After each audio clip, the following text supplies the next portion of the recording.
totally unprepared. I apologize for being unprepared today. The reason I am is I spent all weekend trying to find a place for a location to have a center. We need to open up a center here in Thailand.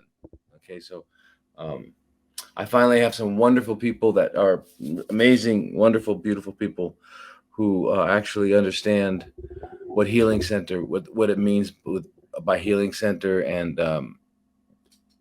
so in the past when I've tried to open up centers outside of the United States, because in the U.S. I could, it was my place, so we did what we do what we know is correct. However, here I haven't been able to really find the right group of people who don't have there's how do you there's not another word for it, but they're greedy. They're greedy, and if there's one thing,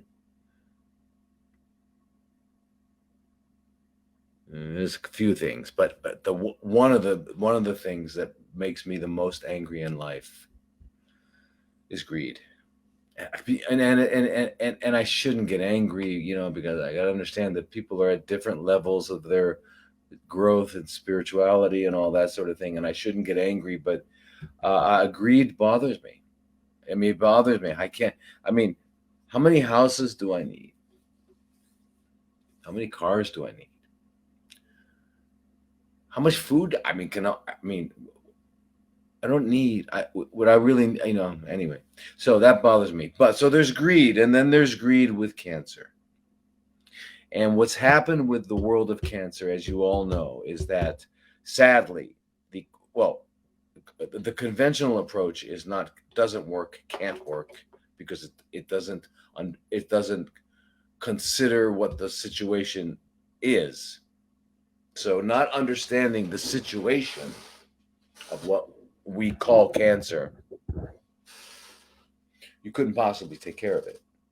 Not understanding the situation of, you walk into a room and there's a lot of confusion going on, and you don't know what caused it. You can't even you can't even. So in other words, you need to understand it. So what I'm trying to say is that in the world of oncology of cancer, which by the way is manufactured. Sorry, it's manufactured. It's all manufactured. Okay,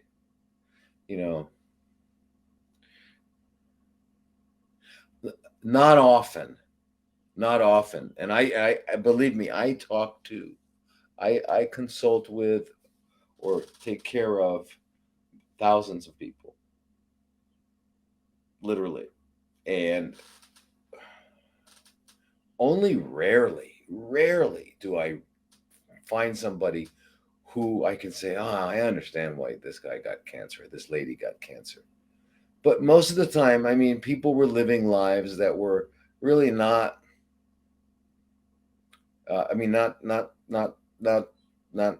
Not crazy, just living pretty standard, normal lives.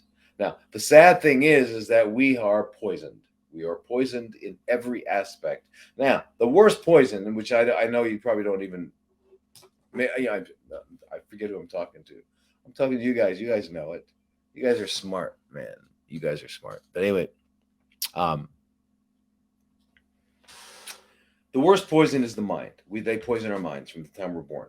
From the time we're born, and they tell us no, stop, don't, and you're not good. And what does that mean? What does it mean when you can't even talk and your parents are saying no, stop, don't? What does it mean? It means, in your heart, you feel like something's wrong with you because you don't know what's going on.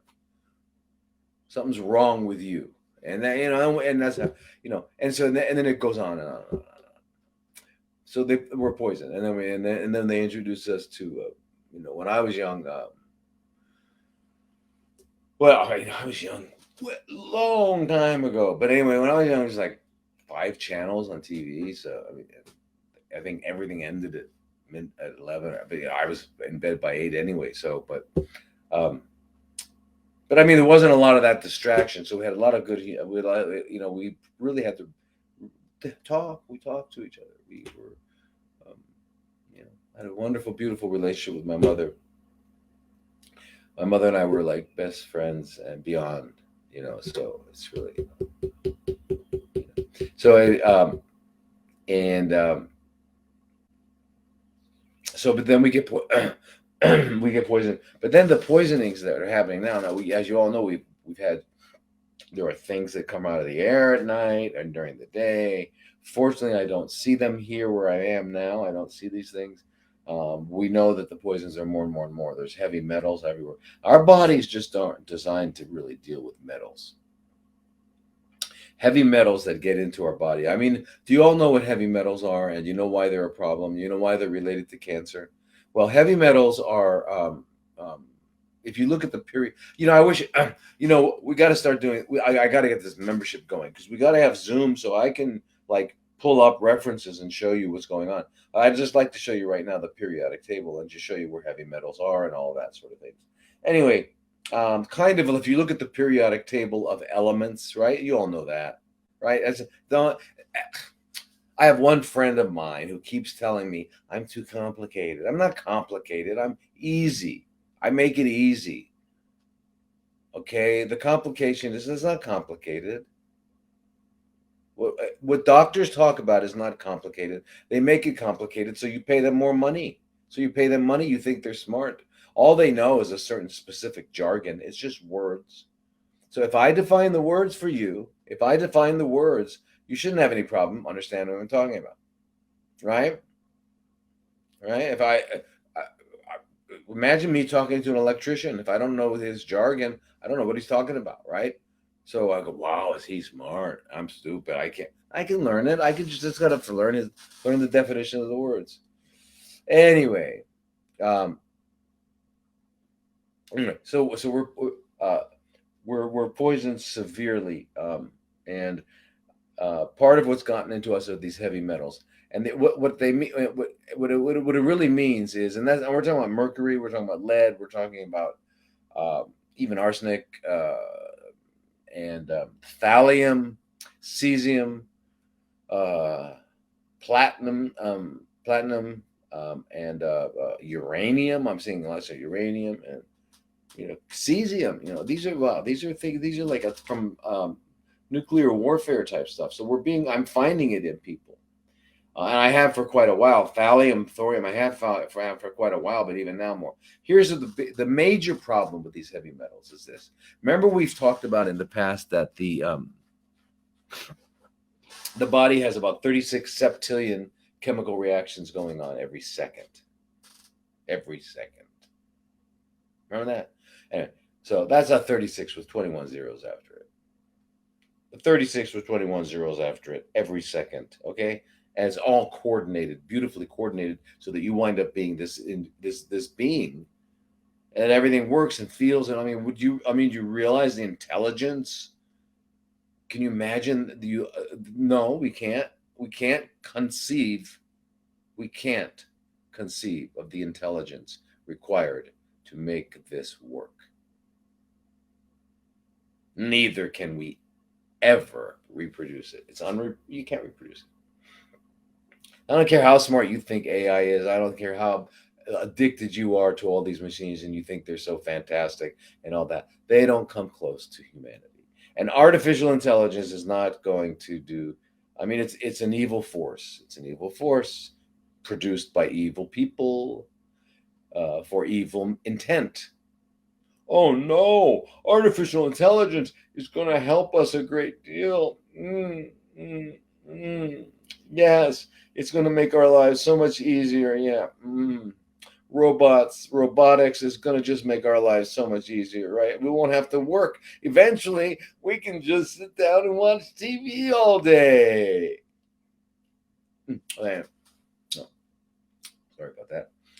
But anyway, heavy metals what happens is every one of those chemical reactions we're talking about is mediated by an enzyme, and that enzyme has to have a charge. It has to have electricity. It has to have energy coming into it. Electricity is a flow of electrons. I'm not talking about from the wall. I'm talking about the flow of electrons. Okay, so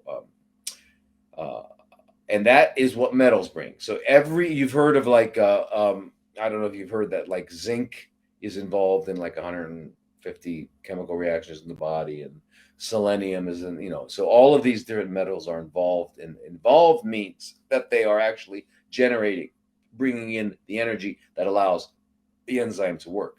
Well, what happens with heavy metals? They come in and they're heavy metal. They're stronger. They have a stronger affinity. They have a stronger attraction to the whatever it's attracted to, right? Remember, all metals are positive charge. So they get in there and they displace the selenium. They displace the zinc. They displace the iron. Whatever it is that we needed to make that enzyme work has now been displaced by something that stops it from working. And so basically your enzyme system shut down. Basically your metabolism shuts down. Basically, yeah, that's it.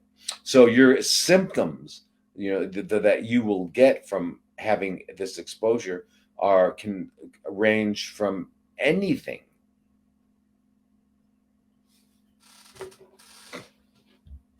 Anything.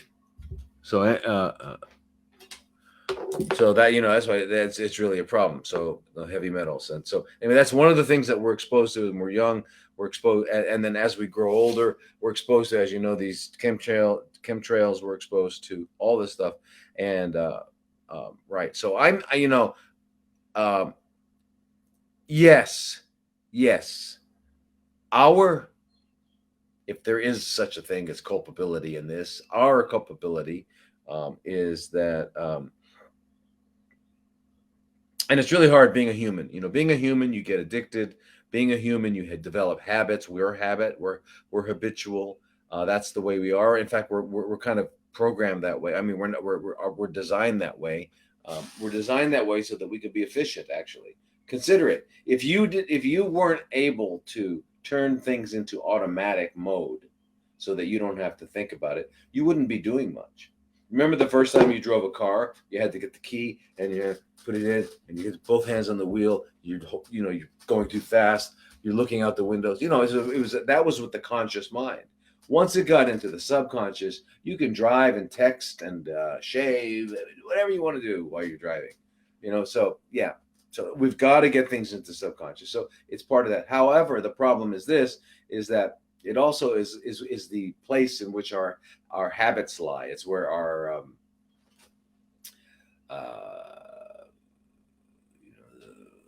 kind of the they say that everyone has a dark side, and our dark side's in there somewhere. And we probably have many dark sides, right? And we have probably many light sides. But anyway, so and that's why once you learn that, for example, I mean, when I go out and I see people still going to fast food restaurants, I mean, this is 2022. You didn't hear about, you don't know about McDonald's and Burger King, KFC. You don't know. I mean, I don't know how to consider. I don't know. That keeps me completely bewilders me. But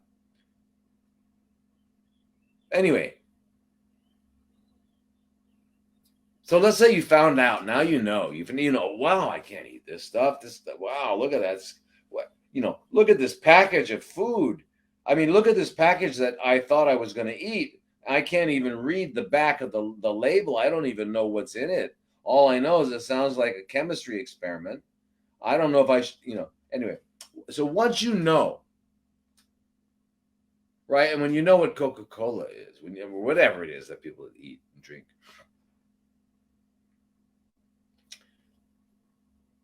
why can't we change? What's so hard about changing? Okay. But anyway, so there's that part to it. It's difficult thing. And I've been working on my whole professional life. I've been working on how do we help each other change? How can we be a positive impetus for that? And what I've come up with is we really need a transformative experience.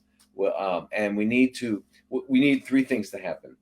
We need to change our what we think we know. In other words, we need to learn. We need to completely change our database, right? Because I want to tell you something you're going to think I'm extreme. I know you are. Some of you get it. A lot of you get it. A lot of you get it. I mean, I love you all. A lot of you get it. But some people think I'm really bizarre and extreme. But let me just tell you something really simple. Everything you ever learned is the opposite of the truth. Sorry. Shouldn't have said that, but I did. So it's the truth. And I'm not saying everything. You might have learned some truth, but it's very rare to learn truth. Okay. All right. So it's very, very rare. All right. And so that's a major problem. So we are filled with ignorance, and then we're poisoned, and then we develop these situations that they call cancer, or they call heart disease, or they call whatever. I want you all to forget that word cancer. That word cancer is remember something, please. It's a Rockefeller word. It was developed, and I'm gonna get my book out someday, but I'm gonna show you it was developed. The American Cancer Society, which then became the foundation for the whole world, just like the AMA became the American Medical Association became the foundation of established conventional medicine for the entire world, which is why Singapore is so strict, which is why doctors get their license taken away in Singapore for giving intravenous vitamin C, stuff like that. So it's why everyone's trying to follow the gold standard. It's not the gold standard.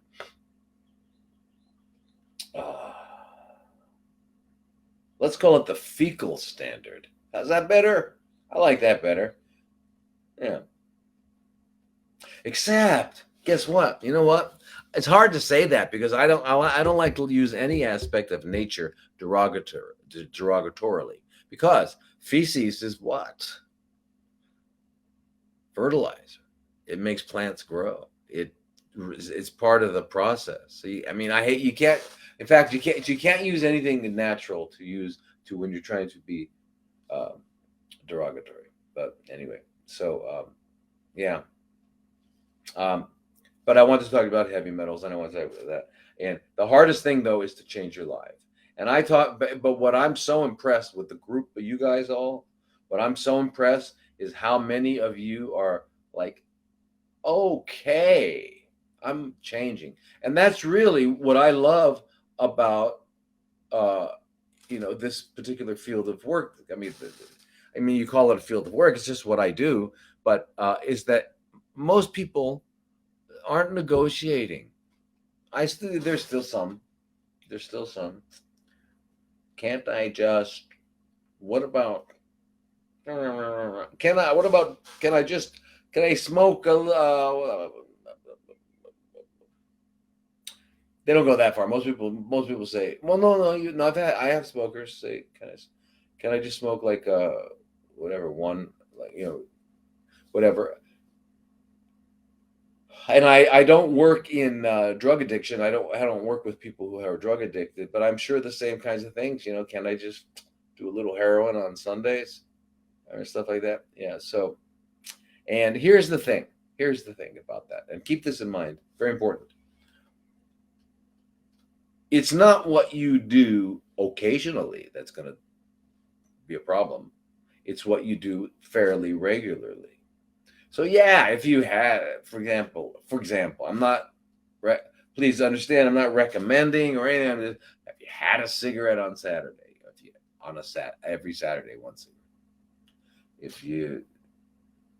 I don't know. But here's the problem with us humans. Whatever it is, I drink. I mean, they're poison, so I'm not recommending them at all. I'm not saying, okay, you have a chocolate cake on Friday nights. No, I'm not in that. But the point I'm trying to make is that if you did that and stopped, that would not change anything. And you did it again in a month. That's not going to really change it. It's just for a short time. But the problem is our mind, because once you let that in, and you can talk to any cigarette smoker who is still smoking and has quit multiple times, or talk to any alcoholic, or talk to any drug addicted person, or talk to anybody who's obese and has a problem with that.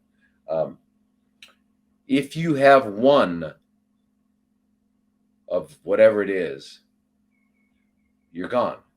And it's just the way we are. It's just the way we are. So remember something, everyone, and all know this. I like to put words to it so that we have a way to remember it.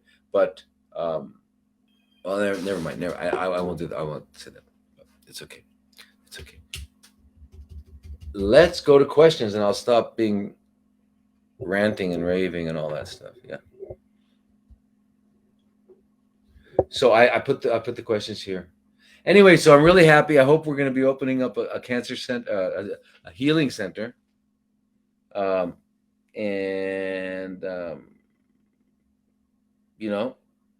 over here in Asia, and that'll give you two really good choices. You can go to Arizona, or you can come here. Now, I might sound to you like, well, he's promoting his own places. Well, I'm promoting. Well, here's the thing. Listen, you probably all don't have the time and the luxury of going all over and checking out and looking at every center to find out what's going on. How good is this place? How well, you probably just don't have that luxury. Okay. Well, I have over the last 35 years. I have gone all around the world, and I've looked at different centers, and I've seen them. And there's I have not found one. I found one that was close in Mexico. And I don't know how they are now, but that was called Sanofi. And they were very, at one point I was really, really impressed. But there are wonderful places like Hippocrates in Florida is a fantastic place, but it does what it does. And then there are places you go where you get like really good. There's some great, amazing doctors I know. I know a fantastic guy, Dr. Jürgen Winkler in San Diego, and they're all over. But anyway, again, they usually people get focused on lifestyle and thinking and all that is actually considered almost ancillary, almost something. You should do it, but really we got to get these IVs. That's not the truth. The time you go to bed, what you eat, how you eat, the way you interact, all those things are much more important than any IV you ever get. Any IV you ever get. Now, we're talking about for the long-term thrivability of people. We're not talking about, I'm not talking about the person who right now is acutely in pain, has a severe problem, is nauseous. I'm not talking about that. That we need to take care of. I do understand that. I do understand. Of course, you know that. I understand that. But I'm talking about for the person where we've gotten past that point where we've, the pain is now controlled. Now they're able to eat. Usually people come to us, they're not able to eat, or they're not able, they've got severe pain. They're taking opiates. They're in big trouble. And that we've got to get over that part. We've got to get through that. It takes as long as it takes, and it takes what it takes. And then we do that. And once we get through that, then the work begins. Right. But you can't be even thinking about what I'm talking about now, about changing your life and learning how to turn your mind off and eating and sleeping and all that if you're in severe pain. How about and it's not only severe pain, there's also severe itching. Have you ever seen someone or experienced it yourself? I had a person come to me from Scandinavia, Norway. She had been itching for 10 years. Can you imagine your whole body itching for 10 years? Poor lady. She's okay now. She did okay. You know what would happen? You know who took care of it? Guess what helped her? Oh, this one. Yeah. Okay. You know what did it? Guess what did it? Yeah, you got it. Nature. Some people call it God. But anyway, nature, God. That's what happened. And that's what always happens in the end. Okay. We just need to join it. We need to work with God, hi everyone. Hi, beautiful people. We just need to join with it. We need to figure out how. Like, here's the thing: nature. You're in nature. You're in nature. You're in the woods. You're walking, and the river's flowing. You're gonna ride that river. You're gonna block it. You're gonna block it because you want it to go this way instead of that way. You're gonna ride it. Work with nature. Find out how nature works and works with it. Why? Why should we find out why what nature, how it works, and work with it? Because we are, in spite of what we think, in spite of our bizarre collective delusion that humans are not part of nature, we are nature. If I step off of a building and an elephant steps off of a building at the same time, we will hit the ground at the same time.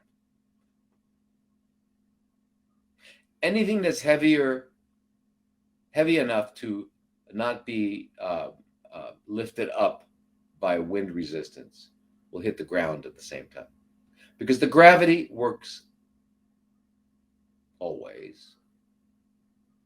Oh, and by the way, that's why natural laws exist. Natural laws exist so that existence can exist. Okay, natural laws exist so that existence can exist. Natural laws define, allow existence to be what it is, and therefore they are non-negotiable. Can't I just? Yeah, you can, but you're not going to achieve optimal functioning. Can't I just? Sure, you can. I mean, yeah, you can smoke. You can smoke for 30, 40, 50 years. You can smoke. My grandfather smoked for 199 years. And okay, great. Okay. However, it's unlikely you're going to achieve optimal functioning. Now, what does optimal functioning look like? What does health look like? Anybody remember? Well, I had the pleasure this weekend of being with two people and their 3-year-old. And what I saw in their 3-year-old was the living example of health. What is health? It's exuberance, it's energy, it's overflowing with curiosity and all. That's what health is. You know, when you get older, you get more refined and stuff like that, and you're sitting around more, blah, blah, blah, but you've got that stuff. That's what it is. It comes down to energy. Anyway, I've gotten way off track, but I just, these things are just so critical, because if you can't see the fundamental overall picture of what's going on, then the details become very difficult to understand. What did that? I got to find out about this, or what about that, or what about this? Once you know the ultimate, once you understand nature and how it works and all that stuff, then all the little details kind of they're there. Yeah, so sorry, I'm afraid I don't make sense to a lot of people. And whoa, Kapamaka, yay, that was fantastic. I just got a gift. Wait a minute, where am I? Okay, I'm gonna find this. So hang on, I'm gonna look. I gotta grab your questions. Now listen. By the way, I was kind of doing that all weekend, so I didn't even look at the question. So I mean, really. So I think one I saw, because by the time I was done yesterday, then I was tired. So, but let me find these questions. Okay, so I got to go. Wait, I got to go to here. Wait, what am I doing? I got to go to here, right? And then I go to. Bear with me, please, you guys. There we go. Gmail, right? Can you believe I'm using Gmail? I've transitioned over. I have my own. Most of you know it's, if you go to my website, it's usually hello@drlodi.com. But I guess, you know what? I'll bet that's part of Google. I'll bet it is. Now, there are other platforms. I found a couple. I found one that was really, someone told me about. It's called FreeSpoke. Does anyone know about FreeSpoke as a search engine? FreeSpoke. There's Brave and FreeSpoke. Yeah, there we go. That's that one. Okay, good. I got that part. Now let me go for there we go. This way. Just one moment, guys. One moment, please. Here we go. Okay, well, here's some Instagram questions. Okay, so the role of prolactin in breast cancer. Okay, well, the role of prolactin in breast cancer. Um, you all know what prolactin comes from the pituitary gland, right? And the pituitary gland is also, okay, EBV. The pituitary gland is also called the master gland of the body. But actually, it's responding to a little place above it called the hypothalamus that is really picking up all of the its data from the bloodstream, right? And so it's kind of where it all starts hypothalamus and then the pituitary, and then the pituitary produces uh, other hormones that regulate the hormones in your body, regulate your ovaries, regulate your thyroid, regulate your adrenal glands, etc. But there's another part to the pituitary, the anterior part, that's called the in the anterior part, there's something called prolactin, and prolactin is thought of mostly as a the milk producing milk, the letdown process, prolactin. So prolactin obviously affects breast tissues, and it is found to um, so what happens is a woman's pregnant, she's got a baby in there, her breasts have gotten full of milk now, and then finally the baby's born, estrogens go down, progesterones go down, and the prolactin is up, and the prolactin allows the milk to come out. So the prolactin actually stimulates breasts to grow, stimulates milk to be produced. It's the whole process. It's called lactogenic, lacto meaning milk, and that's what prolactin does. Now, the other thing about prolactin is that it also has an effect on the prostate, um, and actually a few other organs, right? Because remember, in nature, no hormone ever has one role. Never. When we think of the heart, when we think of testosterone, right? For example, testosterone, the organ with the most receptors for testosterone is the heart, then the brain, then the muscles, then the genitals. Okay, so when you think of testosterone as libido is number 4 on the list. Okay, so yeah, all right. So that's how it works. Estrogen, no estrogen, no heart. Your heart's not going to work very well if you're for men, right? So estradiol levels are going to correlate with the ability of your coronary arteries to stay open and patent and letting blood go to your heart so your heart can continue working. So it's very important. So anyway, so men and women have the same hormones, exactly the same hormones in different proportions to each other. That's it. All right. So, and I'm sorry I didn't include another because I don't know of another besides men and women. Ah, okay. Men who would like to be women. If they do, what do they have to do? They have to get the hormones that the women have. And that's why if they would come to a doctor, we would, and you did that kind of thing with people, you would help them with the hormones. You would give them the female ratio of hormones.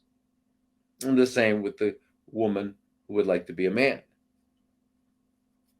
Change the hormone structure. And hormones are powerful. Hormones are powerful. If you've ever,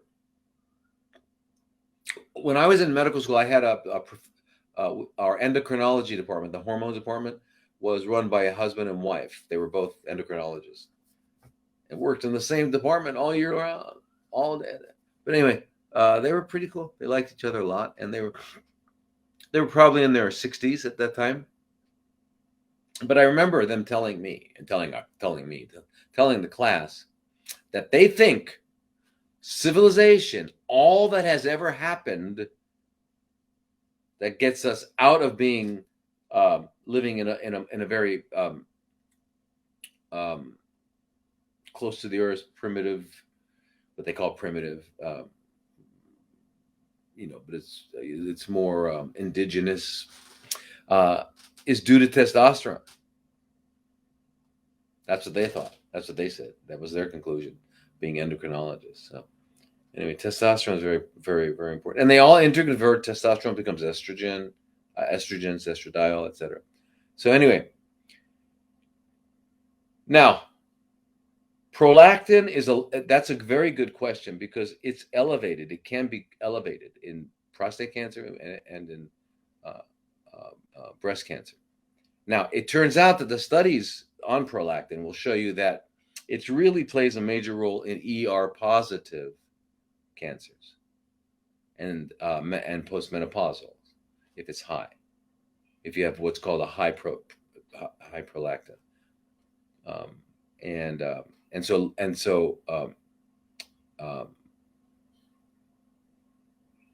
and then by the way, the reason why a high prolactin, like women who get, have you ever seen that? Women and men can get it too, where they just start getting milk coming out of their nipples for no reason. They have no, they're not pregnant or anything like that. It's galactorrhea, they call it. It's called hyperprolactinemia. They have a lot of prolactin. It turns out that that also is associated with erectile dysfunction for men. Is associated with menstrual irregularities and breast problems with women, and infertility in both. Because as prolactin goes up, the other ones go down. So the prolactin in that way will also keep estrogens down. But as it turns out, that prolactin and its relationship to breast cancer is that if you're ER positive and you've got a high prolactin, then something that would block the prolactin would be helpful too. And there's a drug called bromocriptine. It's probably the most popular, and it's used. It's used, for example, women who don't want to breastfeed, or they've got really bad infections. They have to stop, turn it off. Bromocriptine will turn it off. But now bromocriptine is a drug it's a dopamine 2 agonist, and so it's also helpful in Parkinson's, because part of the problem with Parkinson's is failure of dopamine production from the part of the brain called the substantia nigra, and that results in like a rigidity of movement, and that results in all sorts of stuff, including the part of what we know of as Parkinson's, which they call the masked faces, right? Where the faces are moving. Anyway, by stimulating that, you kind of bring back the as if the dopamine were there. So it's good for that. It's used in several other therapies. It has side effects though, and the side effects can be severe. The side effects can be heart problems. The side effects can be I'm talking about serious heart problems, and the side effects can be psychosis. The side effects can be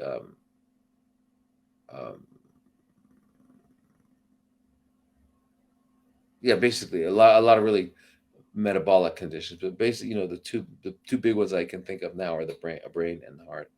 But that's high doses. So what some studies have found is that you can take the bromocriptine at 2.5 milligrams a day, which is low dose, and that will lower the prolactin levels in both men with prostate cancer and women with breast cancer who have high prolactin levels. If you don't have high prolactin levels and you have either prostate or breast cancer, it doesn't matter. You don't need to take it. You wouldn't need to take it anyway. But 2.5 milligrams is not going to cause major problems, and it can be very helpful. So it turns out that the prolactin, why ER positive? Because it's synergistic. They both are going to stimulate tissue growth. Same with prostate. So, and we've said this many times, and we'll say it again and again, is that prostate cancer in men is breast cancer, as is breast cancer for women. It was so very similar in so many ways. So, I mean, both people of both groups should eat a lot of soy. But who else should? Colon, lung, pancreas. So, lymphomas, Actually, everybody should eat lotus whey. So it's really, really, really important. Got to get the non-GMO. Got to get the non-GMO. Okay. Is a skin scrape biopsy at all dangerous, like a needle biopsy? Well, that's a good question, and to answer that really precisely, I would have to actually look up some studies on that. But just from my general thinking, so what would you scrape normally? You would scrape either some sort of skin cancer, like a squamous cell or a basal cell, or a melanoma. I can't imagine people anybody scraping a melanoma. Melanomas are usually pretty clear what they are, and I can't imagine scraping it. But anyway, so but in general, I'd say no, not as dangerous. Why? Because when you do a fine needle aspiration, you actually go in deep into the tumor, and then you pull out. Right as you're pulling out, you can actually track along. You can pull along malignant cells. That can happen. Now, on the other hand, the scraping and the poking are both going to result in unleashing the inhibitory effect on microscopic metastases that have already developed in the person. All right, so that will happen. So we do know that. And we talked about that around 3 weeks ago. We talked about it with regards to heparin and the use. I mean, you all know what heparin is. It prevents blood from clotting. So if you have a blood clotting problem, they're going to usually give you. I'm trying to find my other glasses, but I guess they're not around. If you have blood clotting, they're going to give you heparin or something called it's a low molecular weight heparin, such as Levinox, whatever the brand name is. But it's a low molecular weight, which means you can give it less often because it lasts longer. They give those things, all right? And those things are related to what happens at the peripheral, at the other levels where you've got microscopic metastasis. Why am I saying that? Because if you have even a little lump on your breast, a little nodule on the prostate, they find a small mass in the pancreas. Doesn't matter where it is. If it's small, just little teeny, you're just able to discover it. It's already been around probably 8 years. And during that 8 years, it has become spread around. It is in different areas of the body already. Okay? They haven't grown because they've been kept at bay. They've been kept at bay because of the immune system and because of the not allowing the blood vessels to develop to allow it to grow. So angiogenesis is turned off. Okay, so they're there. So this is why, if you think about it, the staging system in conventional oncology is absurd. Because it's absurd because it's not they're not saying really what's going on. What they should be saying is that, I mean, when they call it stage 1, which means that it's just a spot and it hasn't really disturbed the architecture of the organ yet, whereas stage 2 is a larger, bigger, still in the same organ, but disturbing the architecture. And 3 is in the lymph and 4 is in another organ, right? That's how they broadly classify it. Well, even a stage 1 where there's one little lump is really microscopically a stage 4. So they're irrelevant terms. I don't think about them. I don't think about them because they are in their world, their paradigm. Okay, their paradigm where they think that this is all somatic mutations. They think that cells mutate and become cancer. Well, that's not what happens. It can happen that way. Yeah, it can. Right? But that's generally not what happens. That's not how cancer comes about. We know that. And you read Thomas Seyfried from Boston University, Boston College. Cancer is a metabolic disease. They still use these words. Most people use the word disease. But anyway, how to kill cancer. This seems like, what's today's date, you guys? Seems like these are the same questions. How to kill cancer stem cells. Remember last week we talked about cancer stem cells? Anyway, just a real quickie on cancer stem cells, because it always comes up as very important. Why is it important? Because it's what spreads. Now, what is, in other words, only a cancer stem cell can produce a metastasis. However, one of the things that has been discovered in the last 15 years, I guess, is that mature cells can be turned into or revert back to being stem cells. So a mature cell is called an epidermal cell, and it goes back to becoming a mesenchymal cell. Mesenchymal is a term they use for stem cells. So the epidermal to mesenchymal transition can occur, and a lot of situations will do that. One is high dose chemo, another one is radiation. Both of those do. They do. And I know, I just remembered I promised somebody on a consultation I would send them that information because they wanted to share it with their oncologist. Shoot. Anyway, so what do we know does kill cancer stem cells? Ivermectin, big time. Look it up. PubMed. Look it up. PubMed is where you get scholarly articles, research articles. Look it up and look up ivermectin and cancer stem cells. Look up mebendazole, fenbendazole, any of them benzimidazoles, and cancer stem cells. Look up niclosamide. Look up curcumin. Look up vitamin C.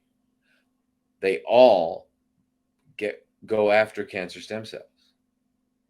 Which is why when you're done getting treatment, whatever you've done, and you've gotten treatment, you've gotten some good results, you want to keep doing vitamins. You want to keep doing all the things you were taking orally. You don't have to take the anti parasitics, in heavy doses continuously for the rest of your life. That's crazy. But maybe once a year. Once a year, say, okay, I'm going to do every January, I'm going to spend the month getting rid of any parasites I picked up.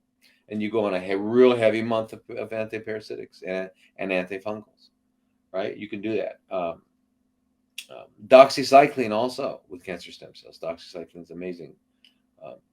These are drugs. You would think, well, what's he talking about so many drugs for? It's just that it turns out that they happen to be very, very helpful in these situations in cancer stem cells. And cancer stem cells are what produce metastasis.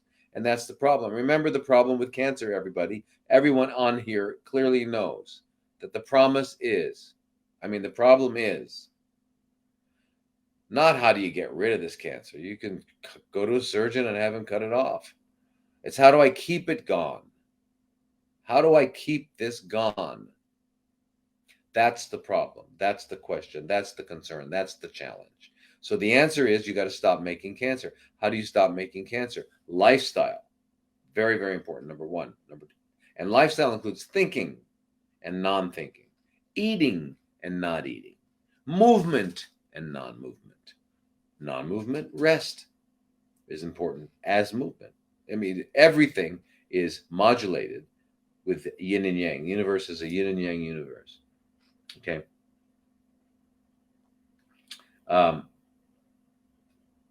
Anyway, so the cancer stem cells, vitamin C, curcumin, ivermectin, benzimidazoles, and then I say vitamin C, yeah. Excuse me, and quercetin. And there are others, but these are the main ones you can actually get your hands on easily and work with. But very, very important. So if you don't have cancer, you take them. If you had it, you take them. If you have it, you take them. Okay, so part one.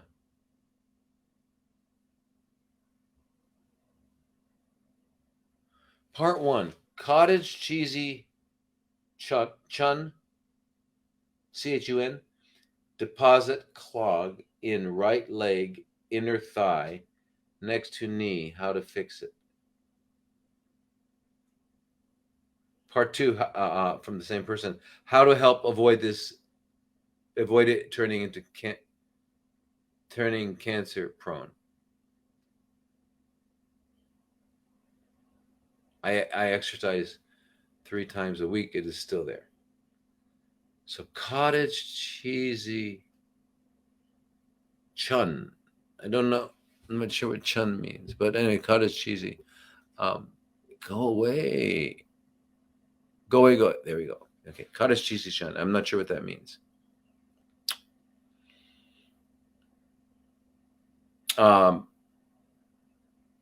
But anyway, cottage cheesy near your knee.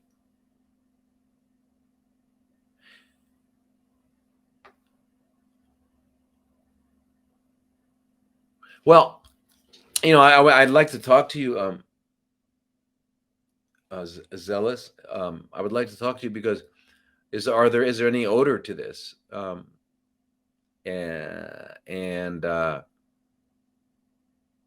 does it, how long has it been there? How did it start? How did it first look? But cottage cheesy, if it's an exudate, things like that. So I don't know what that means, cottage cheesy. But anyway, I'm thinking of a fungus. Funguses can look very odd like that. Funguses. It sounds like it could be fungal, but right near your knee only. Fungus is like warm, wet spots. Like that's why fungus is like in between toes, what they call jock itch, or men, or women who are sports a lot. Women that have pendulous breasts, and under there you can get them. Vaginal, so yeast, even in the throat. So I would say if you've got a cottage cheesy something, I would go to a doctor and ask them to look at it under the microscope, send it to the laboratory, find out what it is. If you have any fevers. Now, if this is near your knee, do you have associated lymph nodes in your inguinal canal? You know where your inguinal canal? Your inguinal canal is right between your genitalia and your leg. There's a canal there that carries blood vessels, arteries, veins, and nerves. That's called the inguinal canal. So, and how to help avoid it turning into cancer? Well, one of the ways that things turn into cancer, cells become chronically fermenting cells. We're using that word again. Chronically fermenting cells. Remember, chronically fermenting cells. Is through having chronic underlying inflammation. Underlying chronic inflammation is the physiological requirement for cancer. Because chronic inflammation is producing cytokines, which are chemicals produced by cells, and interleukins, chemicals produced by cells, that do certain things to the immune system, such as turn them off. Whereas acute inflammation turns them on. So chronic inflammation turns them off, and actually chronic inflammation results in developing tumor cells and also other cells like fibroblasts, which make up our connective tissue and things, to actually support the tumor. So if you don't take care of this, if it remains for a long time, right, then it can become an underlying a source of chronic inflammation. And that's what we think of. That's why we always look at, we've got to go to a dentist that has a cavitat machine and or uses some sort of acupuncture meridian assessment to find out, in addition, because the panoramic x-rays are not going to show you everything that's going on in the jaws and the cavitations and things like that. So, but a cavitat machine is a little bit better, and it's a kind of an ultrasound for teeth, for the mouth. So it's really in that regard.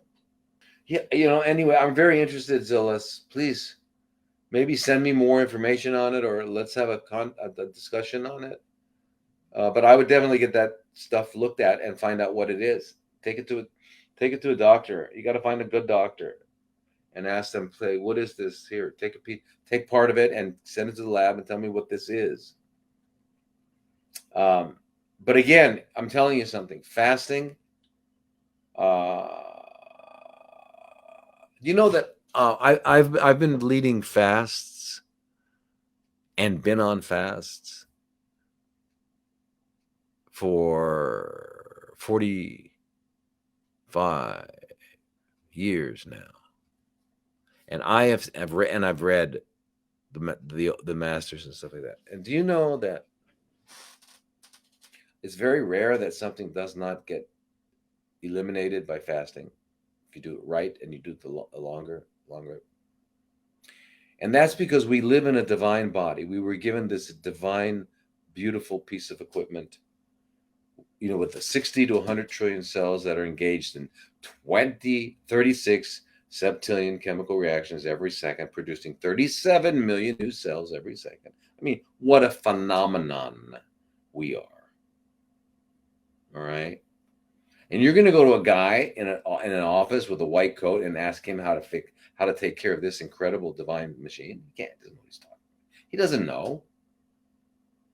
I mean, if he broke the leg, he can put it together. Stuff. He knows mechanical stuff. Anyway, thoughts on German New Medicine? Well, German New Medicine.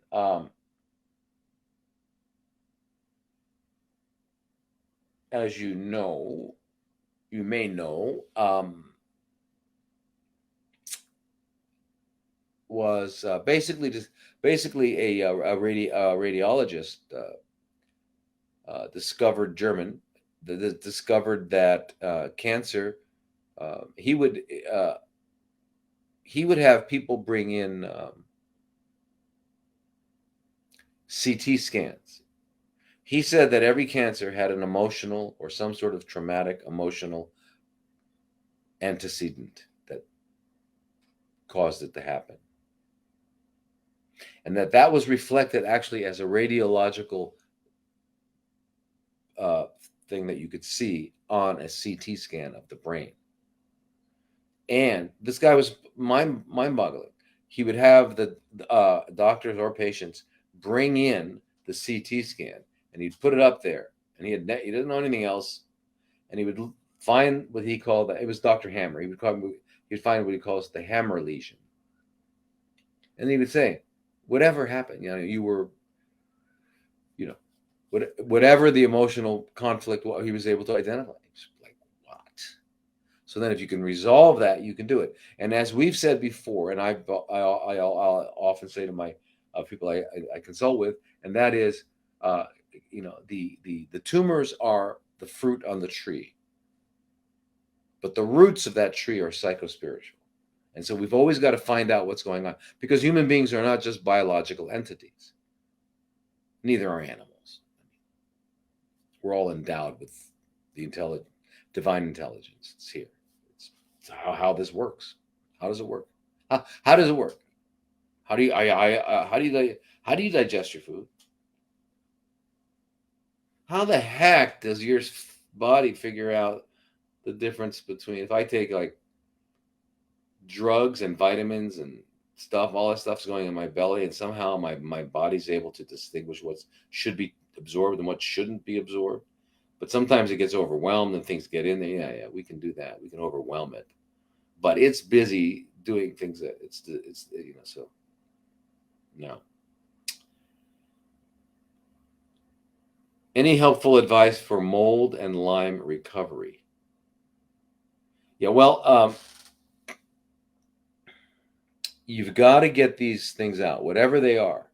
Now, just keep in mind that anything that's causing chronic inflammation is going to support any organism, which are molds are organism, Lyme's is an organism, will support its ability to continue. Okay, so so you've got to remove any potential source. And so we're looking for potential sources. Again, I'm going to go back. I sound like I'm repeating myself, and I am, but it's in a different context. So please bear with me. Okay, so you've got to go back. You've got to figure out dental problems. You got to get rid of parasites. You're not going to find them. You're not going to diagnose them. If you've got parasites, there's a 90% chance, 98% chance that if you go to a parasitologist, that he's not going to find it. She's not going to find it. Okay, they don't hang out where they can be seen. They're parasites. You understand? That's what they are. So they know how not to get caught. They're good at it. That's how their life depends on it. And they've been here a long time. And they're going to be here a long time. So you're not going to find them. Accept it.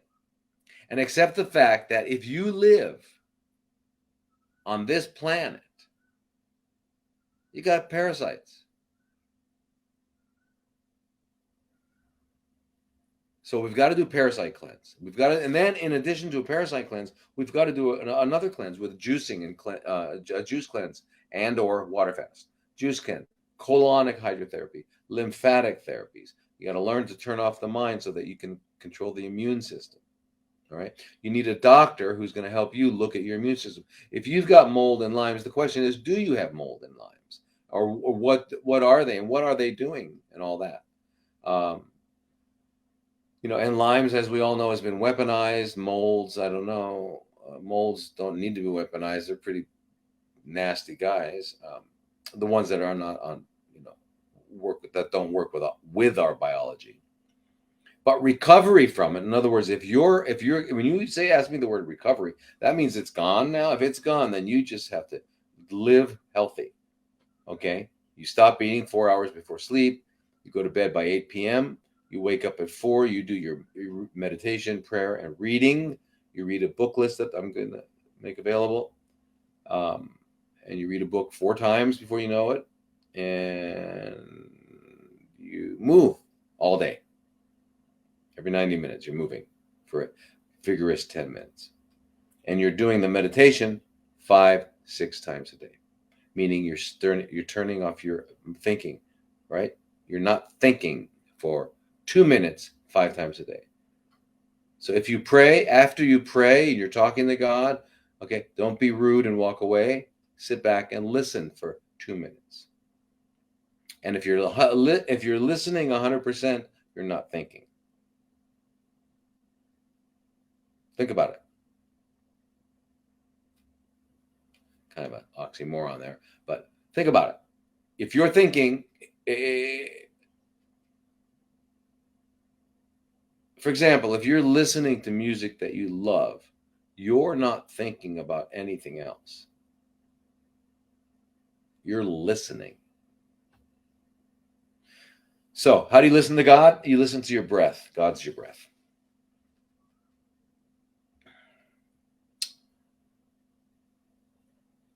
So anyway, that's what you do. You live a really healthy life if you're recovering from mold, and you also avoid any place that was going to possibly give you that kind of exposure to it. And if it's still in your house, you got to move. You got to move.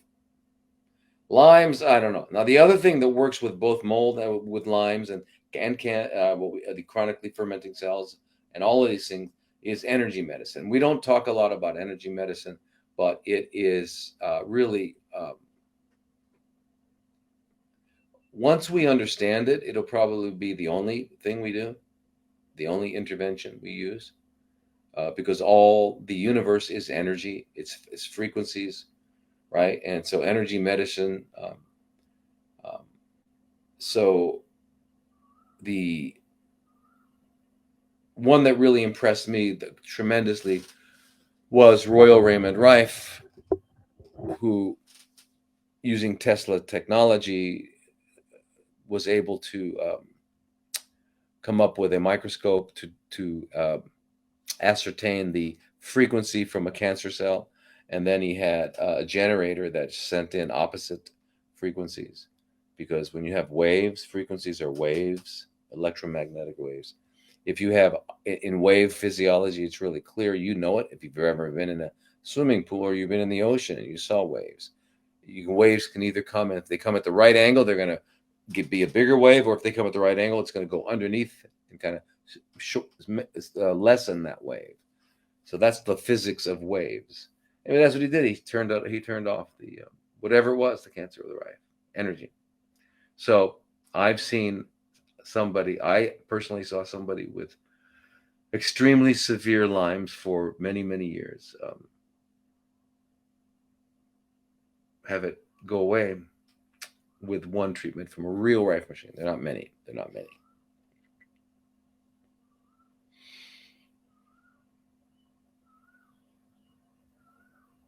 Can a stitch or suture make a knot under the skin? Yeah.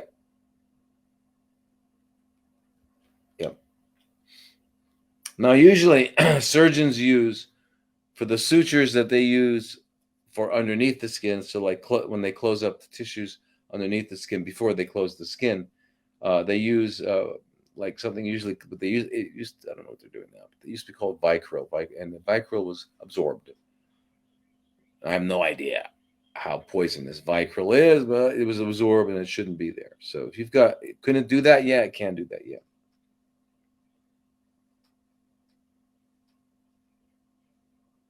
Your thoughts on bioidentical hormones to treat breast cancer instead of tamoxifen? Well, sorry. I don't like those glasses. Can't find my other ones.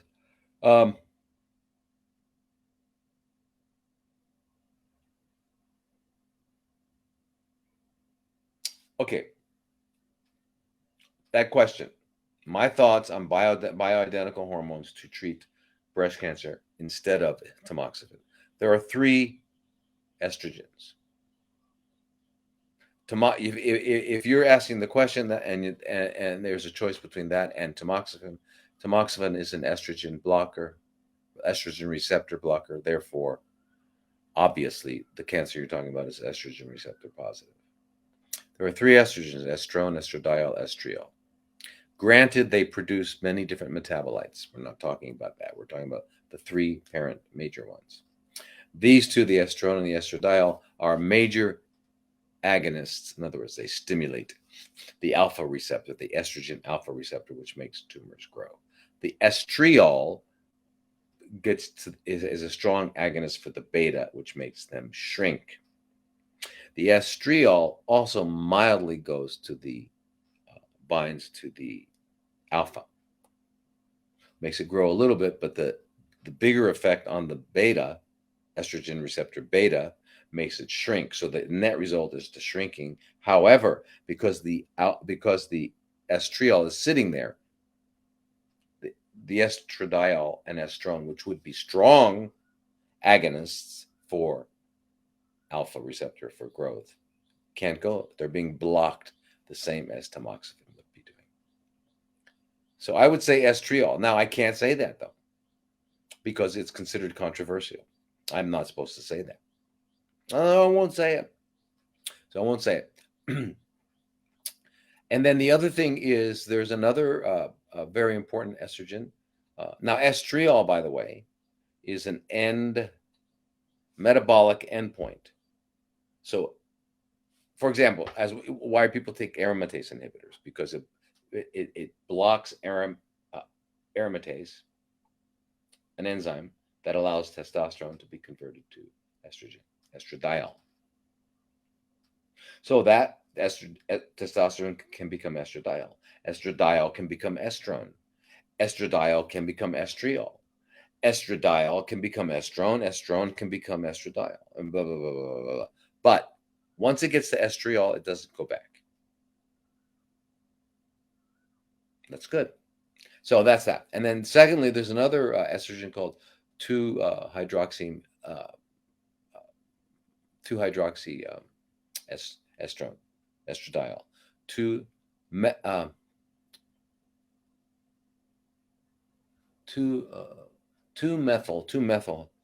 estradiol, 2-methyl estradiol, 2-ME2, 2-methyl estradiol, 2-methoxy estradiol. Can't remember the name now. 2-methoxy estradiol or 2-methoxy estradiol, I think it is. Anyway, it's 2-ME2 for short. Anyway, it is also an end metabolic endpoint. Once it gets there, it doesn't go back. But it is fantastic. If you look it up, 2-ME2, and you'll see that what it does, it's like it gets rid of not only cancers, but multiple myeloma and bladder cancers and other cancers. It's like a what? This is estrogen. And remember, estrogens are related to colon cancers and lung cancers as well, not just breast, right? And eating soy is protective against colon cancer and lung cancer and all of them. So protective and therapeutic. They help if you're doing it. Yeah.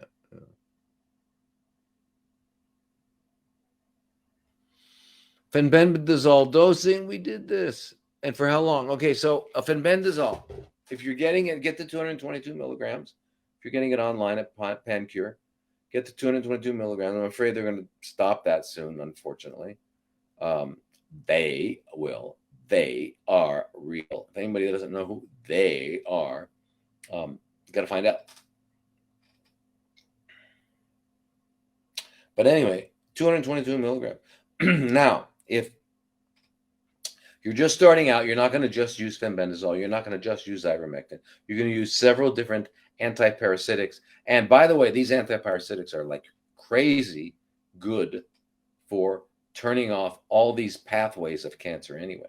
They're not just antiparasitics. They're turning off cancer pathways. So you all know the Joe Tippin story, right? 2017 still alive. And he did it with fenbendazole. So, I mean, yeah. And they're saying, oh, you can't use fenbendazole with humans. Well, let me tell that to Joe. And, Joe's a veterinarian, just said, hey, MD Anderson said, I don't know, not much we can do. Sorry, you just better go get cooked up to hospice. Anyway, his friend was a veterinarian, said, I don't know why, but every time we give these dogs fenbendazole, their cancer goes away too. He says, well, I'm going to try it. Why not? Well, it was 2017. So yeah, it works. Mebendazole, albendazole, they're all different. They're all benzimidazoles. They all have very similar work activities. But so so if you're going to get rid of parasites, you're going to do several different of the antiparasitic drugs. Ivermectin, niclosamide, praziquantel. There's several.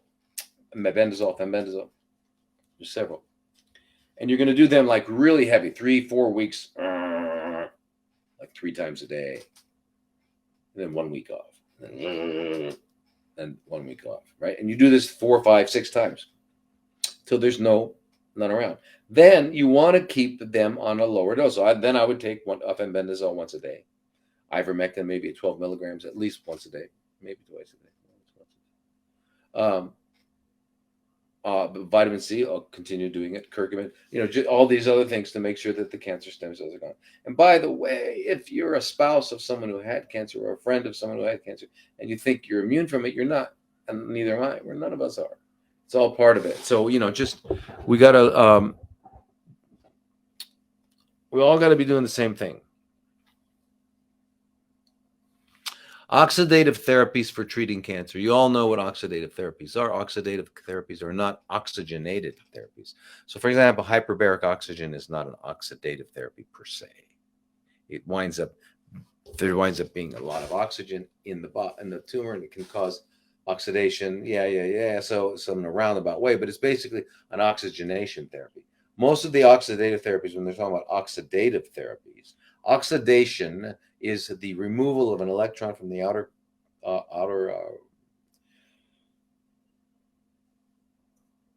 orbit of an atom or a molecule, and now it's electron hungry because it's not balanced, and it's what they call a free radical. It's going after that, and it's going to grab it from the next whatever's next to it.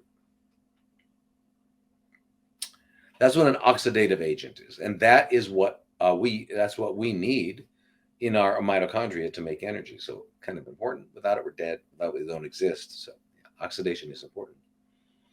But there needs to be a balance. There needs to be oxidation and antioxidation, just like there needs to be inflammation and anti-inflammation, right? You need to be able to get inflamed when you need to get inflamed, and you need to turn it off when you need to turn it off. It's how it is. So it's the same thing here. Okay, so oxidative therapies, though, are therapies that turn on the oxidative process, which is what, by the way, that's what chemo does, and that's what radiation do. They both do that. That's how the mechanism by which they eliminate the cancer is through oxidation. But there are other ways of doing it. Ozone is an oxidative therapy. Ultraviolet blood irradiation is a oxidative therapy. Intravenous hydrogen peroxide is an oxidative therapy. And believe it or not, I bet you do believe it, that is that the high dose vitamin C is actually oxidative, not antioxidant. Why? Because of the Fenton reaction. Look up the Fenton reaction. And basically, the Fenton reaction is when the antioxidant function of the vitamin C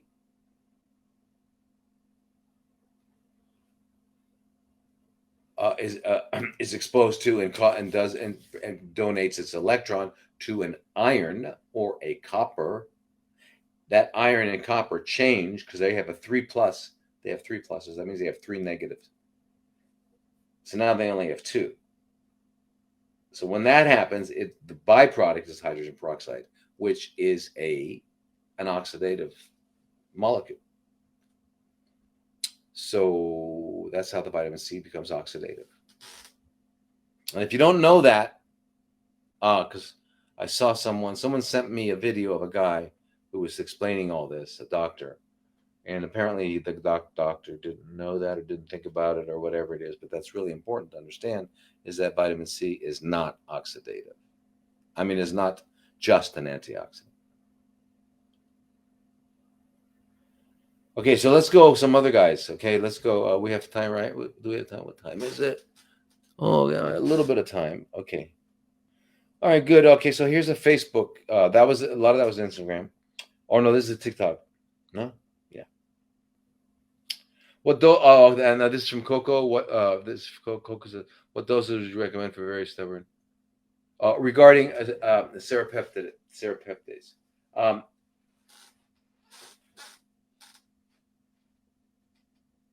What I would use actually, and this is important. I hope you guys don't leave yet. Don't leave yet. I'm not done. I was leaving. I never can tell with TikTok. Anyway. There's the serapeptidase, there's the lumbrokinase, and then there's the nattokinase. We all know about that, right? Most of us do. Now,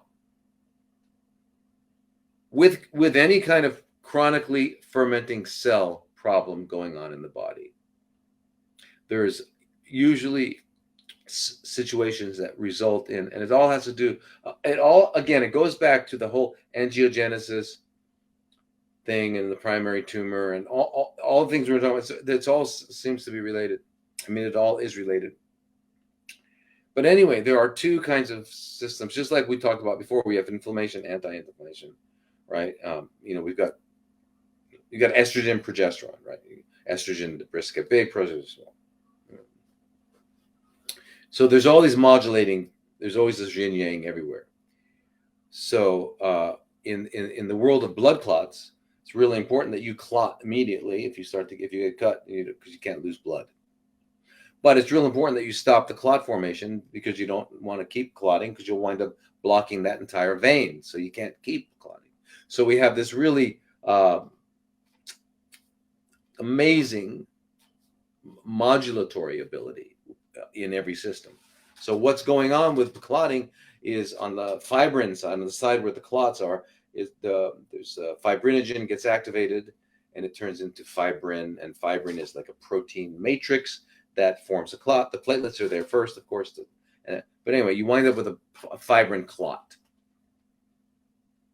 Now, once the healing you put that clot, now the blood vessel and the skin and all that need to heal. Once they're healed, right, you want that clot to go away so that there's pure good blood flow. Well, what's going to break up that clot is the other side of the thing. It's called pepsinogen, which becomes pepsin, which becomes fibrinolytic. Lytic, just means is the adjective for lysis.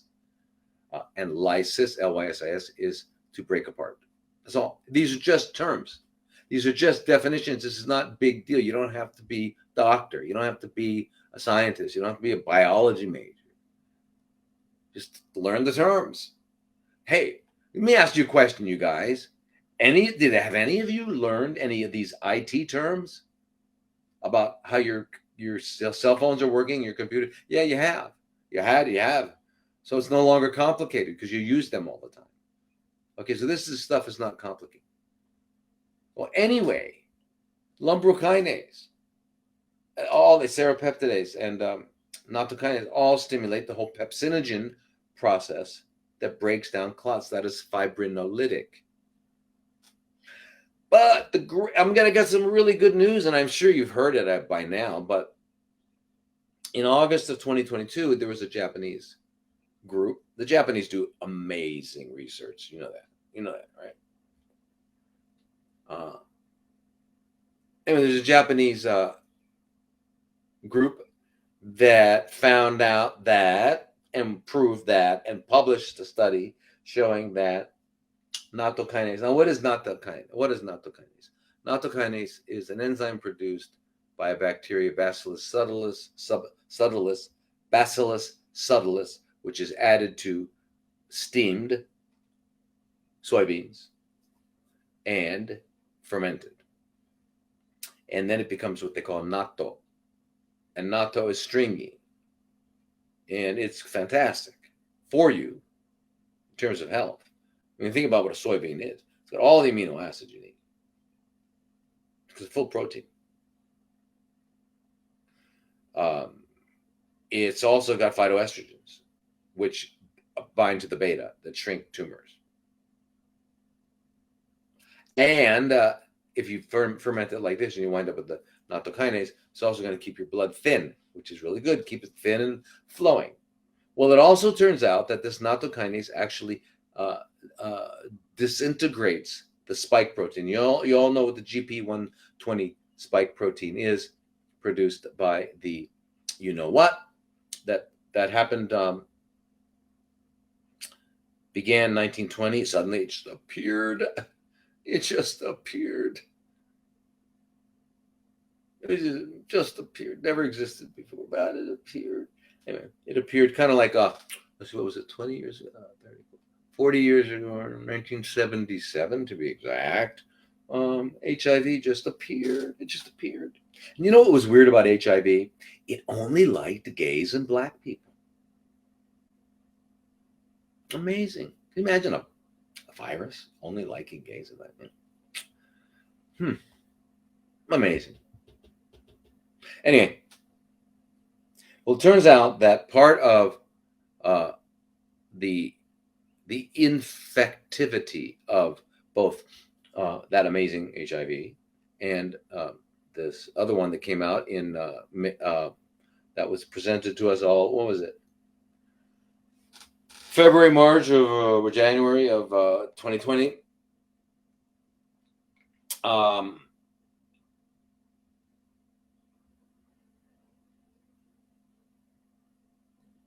Also has this spike protein. So they both have the spike protein, and it turns out to be the infectious agent. It's how this whole thing gets into cells and does its deal. It's how the inflammation happens. It's how the blood clots happen, all that sort of thing. It's all due to this spike protein. Well, one of the beautiful things about so what I was going to answer your question, Coco, if we're going to talk about the stubborn bacterial biofilm, I would say let's go for the you could use the serrapeptidase, but I would say let's go for the natto. Right now, the other thing is too, periodic fasting and cleansing to get rid of a biofilm. I'm not sure whether you mean the bacterial biofilm. You may be meaning in your colon, because that's where they form a lot. They form everywhere, but they can be forming in your colon. They could be a big problem. But fasting, cleansing, doing colon hydrotherapy, lots of things like that are really important. But also using any of the get whatever you're going to get, like serrapeptidase, lumbrokinase, nattokinase. Look at the bottle, and if they say take one a day, you take two twice a day, because they're always going to tell you way underdose it. But take the maximum. of any of them, but that's what I would do. Okay, another question. I watched a bunch of your TikToks and I saw that you recommend a raw plant-based diet. I had this question. Since a lot of protein that is plant-based comes from beans like lentils and chickpeas, how are we supposed to eat it, and is wheat good or bad? Okay, some good questions. Yeah, well, strangely enough, although there's wheat, although there's protein in lentils and chickpeas, a plant-based, you get most of your amino acids, which are proteins, from your from all plants, greens, spinach, cauliflower, broccoli, cabbage. It's all full of protein. It's all protein. Because think about it aesthetically. Think about this. Biggest animal in the jungle only eats plants. Doesn't eat lentils, doesn't eat chickpeas, and doesn't eat animals. It's called an elephant. Same with the rhino, same with so all these animals that are full of protein don't eat that. So yeah, we do get some from there, and that's it. So and how could we eat it? You could sprout them and make like for example with the chickpeas, you can sprout chickpeas and you can make a raw hummus. It's great. A raw hummus is good. It's fantastic. Get used to it. You'll love it. You'll love it. You can also make a raw miso soup. It's fantastic. You can do this. You don't have to. You don't have to thermally degenerate your food. You don't have to. We just understand something, because I know I definitely have to. You can tell I'm not 100% raw anymore. Look at this. Whenever we can cook food, it's because it's for our pleasure, our mind. It has nothing to do with health. Nothing to do with health.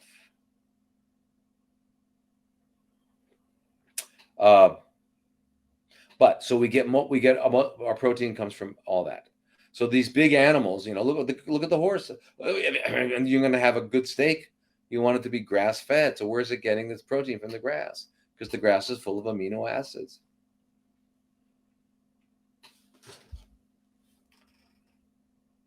But what I'm saying is, if you really like chickpeas, really like lentils, have them here and there. They're good. They've got some really good properties for them. They're also very good too. It's just if you got an active cancer, it'd be really good to be 100% raw for a while and then get away and then go to 80-20. But also if it's really bothering you, then you shouldn't do it either. You should go 80-20.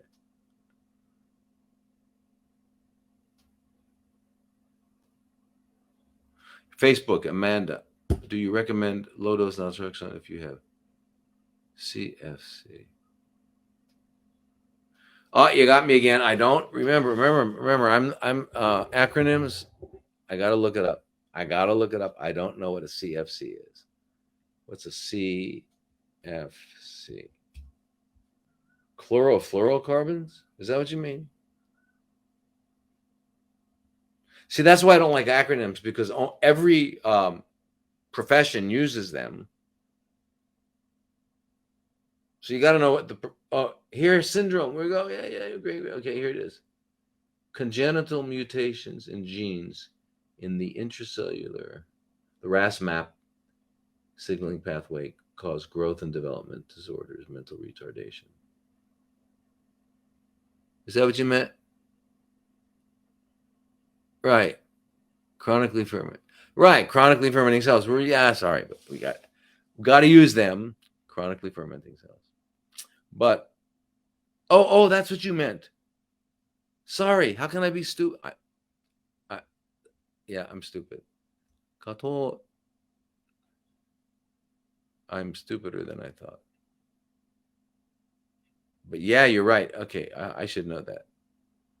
You're beautiful. That's beautiful. Thank you so much for reminding me. Where are we now? Yes, I recommend low-dose naltrexone for chronically fermenting cells. Thank you, everybody. Yay, chronically fermenting cells. Yeah.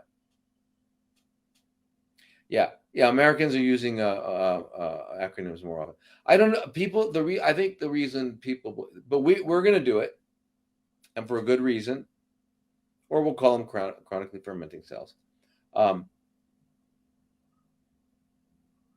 for me, like when I hear an acronym, it actually, even if I know what it means, it loses its impact.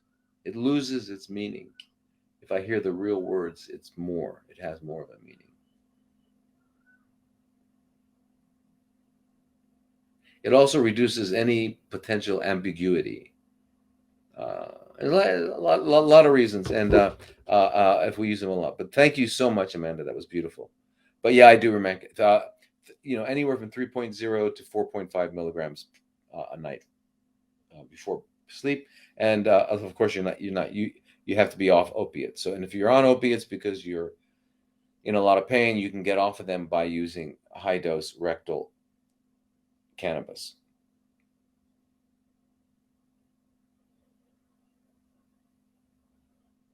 Janie, very nice. Thank you so much. I'm glad we found each other.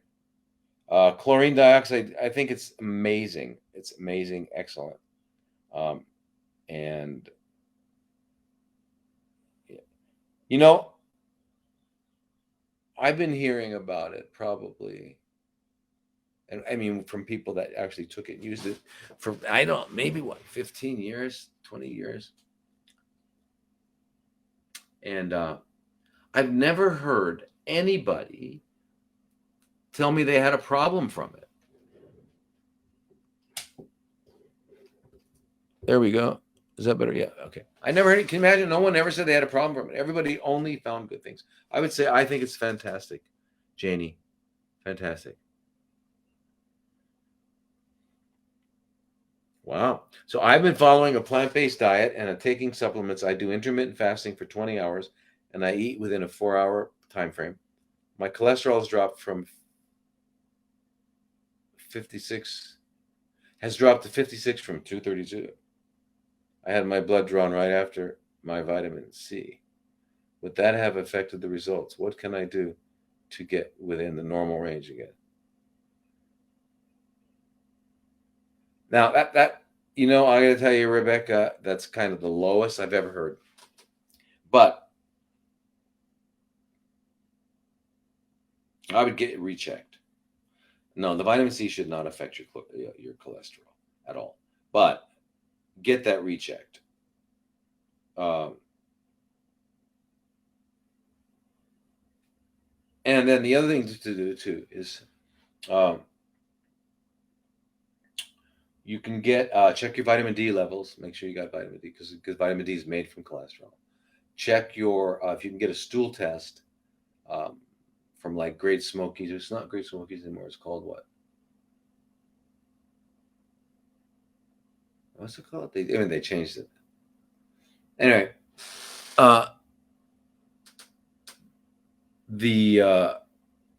where they look at everything. One of the things they look at is in your stool. It's called the comprehensive digestive stool analysis, and they look at the microorganisms in your stools. They look at your the enzymes to see whether or not you're producing adequate pancreatic enzymes and your bile and all that sort of thing.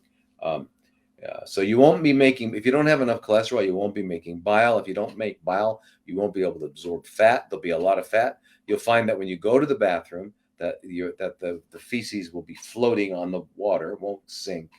So I don't know. I really don't believe. I mean, I don't believe that. Because you sound like you're probably not feeling bad from this brief thing, but yeah.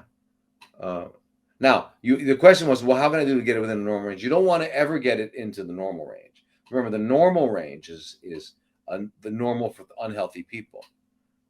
What we don't have, unfortunately, and which I have somewhat in my mind, but I've got to get some other doctors around the world. We've got to establish. We're gonna have to do testing on people that eat healthy lifestyles so we can develop a healthy range. Because as we want to know, how can I get back to a healthy range, not a normal range? I just don't believe that. I would do that. I would absolutely recheck that again. Okay. What do you recommend for combating low platelets, red blood cells? This is from Stacy, and anemia without eating red meat or supplementing iron.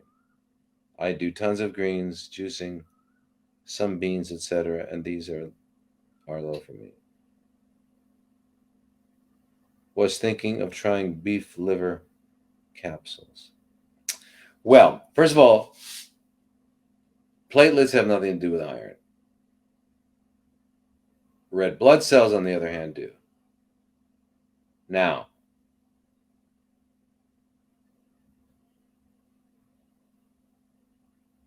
in babies and fetuses, red blood cells are made in the liver. In adults, they're made in the bone marrow. So when you're eating a liver of any animal,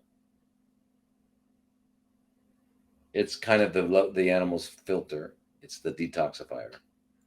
So you might get stuff that you really don't quite like. But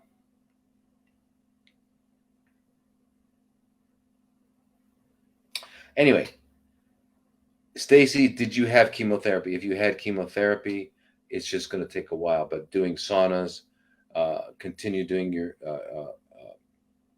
exercising and sweating, and you just got to get them out.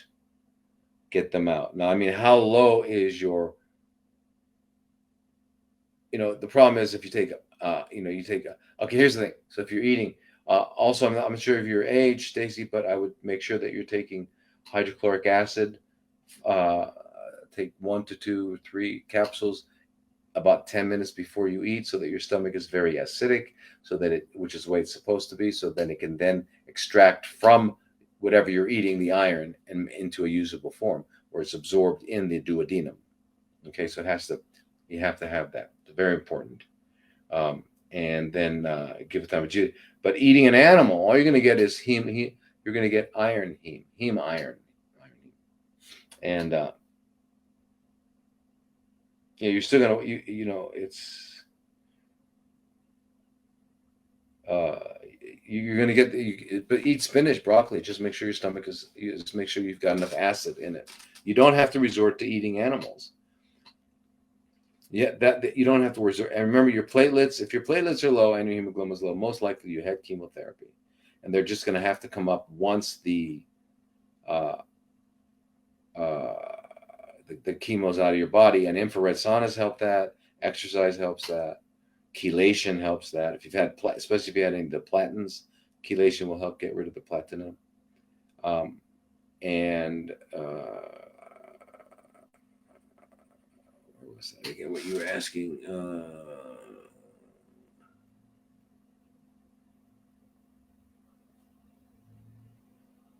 Right. So yeah, platelets, red blood cells count, and anemia without. Yeah. Okay. So okay. So that's it. So your iron. So what? Also, so check your iron and ferritin. Make sure that your ferritin to iron ratio is less than 5-1. Hopefully, it's 2-1, 1-1. Less than 5-1. That's very, very important to know. But right now, and if your platelets are low, you don't have to worry about platelets really. They may be low. They may be 80,000. They may be 70,000. They may be 60,000. They may be 110,000, right? Because you have to be like 150 to be normal, or to be normal. But platelets don't really become a problem, because what's the problem with low platelets? Think about it.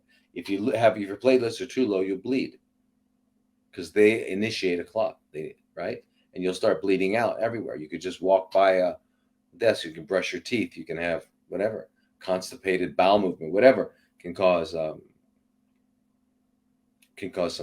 some bleeding that won't stop.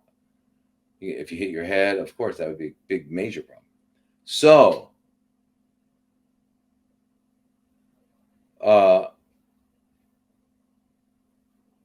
what was my point? What was my point? What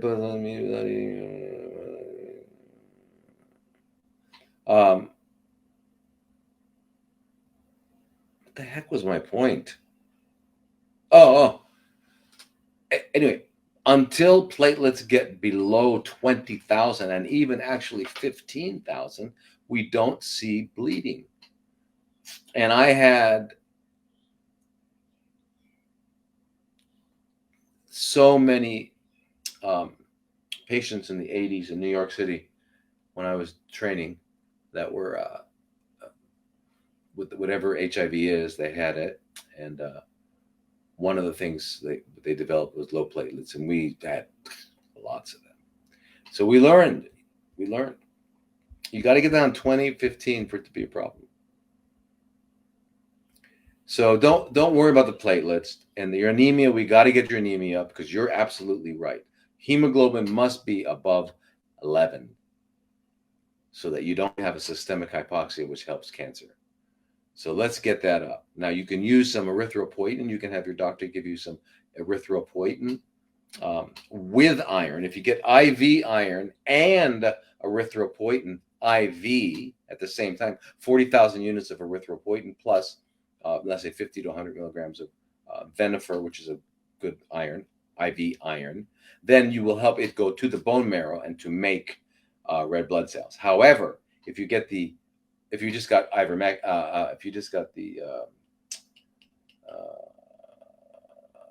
Venifer by itself or iron by itself, it's probably going to be shared. Cancer cells like it; they're going to grab it, so it's a big problem too. So, but it's going to come up. I'd like you. I don't know how serious your situation is, Stacy. Do you need? Do you need the erythropoietin? Do you need a transfusion? Because that's all. It's really the bottom line is the platelets have nothing to do with iron or beef or anything like that.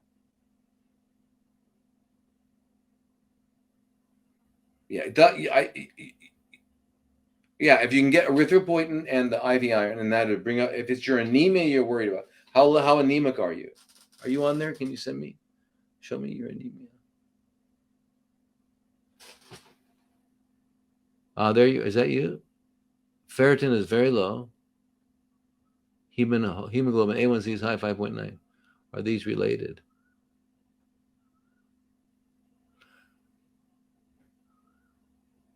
Not directly, not really. Hemoglobin A1C is really glycosylated. Hemoglobin has to do with sugar, the amount of sugar in your blood. Ferritin is a storage form of iron, so not related. You got the hemoglobin A1C. I would say we'll look at diet, and your ferritin is very low. So are you bleeding? Are you a woman? You look like one. Yeah. So are you do you have heavy periods?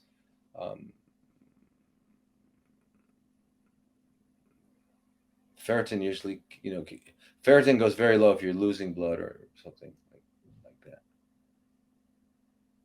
If it's very, very low and you're very, very, because that's not really too high. That's just like right up there with the hemoglobin A1C. Okay, how do you measure? This is from Leanne. How do you measure how much vitamin C to put in a liter bottle to equal 8 grams? The container says 1/4 of a teaspoon equals 1,000 milligrams. Right. Okay. So 1,000 milligrams is 1 gram, right? So what if 1/4 of a teaspoon is 1 gram? The whole teaspoon would be 4 grams. So 2 teaspoons. Wow.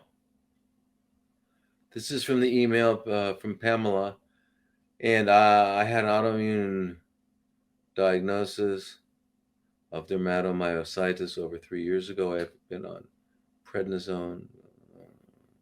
Also take LDN.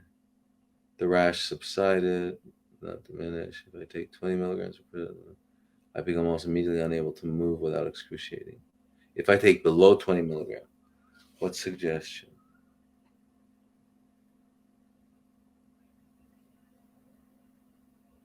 Well, what they're calling dermatomyositis is, an inflammation of skin and muscle, and something's causing it. We can't just, the prednisone that's helping you, and you can't take below 20 because of the excruciating pain. But the question is, we've got to find out what's causing it. I would definitely, you've got to see a biological dentist, a real one. You should go see Dr. Simon Yu in St. Louis, make an appointment, and he'll tell you exactly where it is, what's going on. Because you got to find out what's going on. Do you have an incredible parasite load of dysbiosis? We all have dysbiosis. How bad is your biosis. But you've got a chronic inflammatory. The chronic inflammatory might be that you've got cavitations or things somewhere inside. Something inside is like causing a chronic inflammatory. What is your CRP? What is your galactin-3? What is your, what is your ferritin and iron? You got to call me. This is like a very serious thing. So go to drlodi.com. Please make an appointment. Let's have a consultation. Anyway, you guys, it's 9 o'clock. I went or almost 9 o'clock. I went way far over it. And I'm so happy that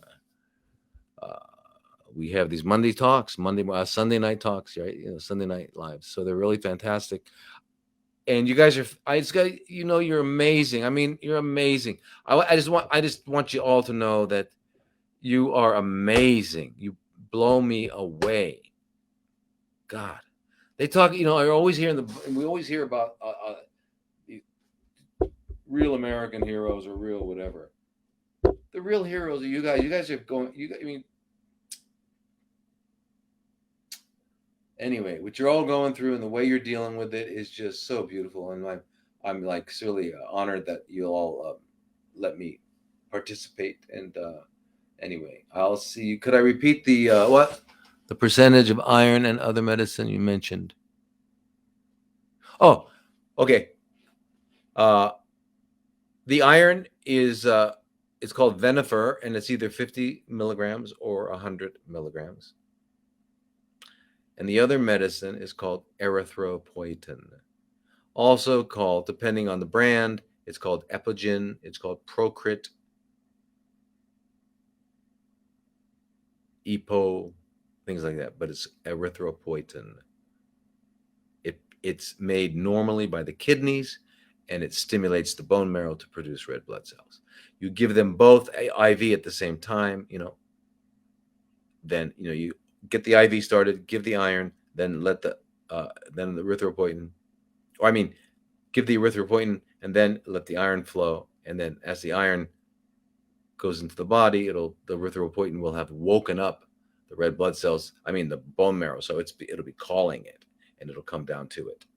So yeah, that's it. Venifer, Venifer, yeah, and you'll be yeah. So anyway, you guys, sawadee kap and namaste, namaskar, aloha, and let's do this again. Okay, how about next week? Is that deal?